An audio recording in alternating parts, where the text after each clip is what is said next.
দেখুন, ড্রাগন গাছ কিন্তু এমন একটা গাছ যেটা কিন্তু ছায়া হবে না।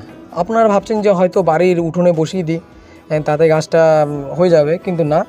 আপনি যদি বাড়ির উঠোনে গাছটা বসান তাহলে দেখবেন গাছটা একদম সরু লিকলিকে হয়ে যাচ্ছে, সরু হয়ে লম্বা হয়ে যাচ্ছে, কিন্তু সরু, ও আলোর দিকে যেতে চাইবে, এর জন্য সরু হয়ে যাবে। তো আপনারা দেখবেন যত রোদে দেবেন, এটা কিন্তু পূর্ণ রোদের গাছ, সে আপনি মাটিতে নিচে বসান বা উপরে ছাদে যে কোনো ড্রামে করুন বা টবে করুন, এটা রাখতে হবে পূর্ণ রোদে, যেন সারাদিনে রোদ পায়। তো এই সারাদিনের রোদে, অবশ্য সারাদিনের রোদে কিছু সমস্যা আছে, যেমন গা হলুদ হয়ে যায়, কিন্তু এইগুলো কিন্তু ওই রোদের জন্য খুব একটা হয় না। বিভিন্ন রকম ডিজিজ আছে, এগুলো নিয়ে আলাদা আলাদা অধ্যায় আছে। আমি বলতে চাচ্ছি যে আলো লাগবে, এর কিন্তু 100% আলো, পিওর আলো লাগবে, চারিদিক থেকে আলো যেন পায়। আর তাহলে কিন্তু গাছগুলোর ডাঁটাগুলো মোটা মোটা হবে, সুন্দর স্বাস্থ্যবান গাছ তৈরি হবে, আর ফুলও কিন্তু আসবে।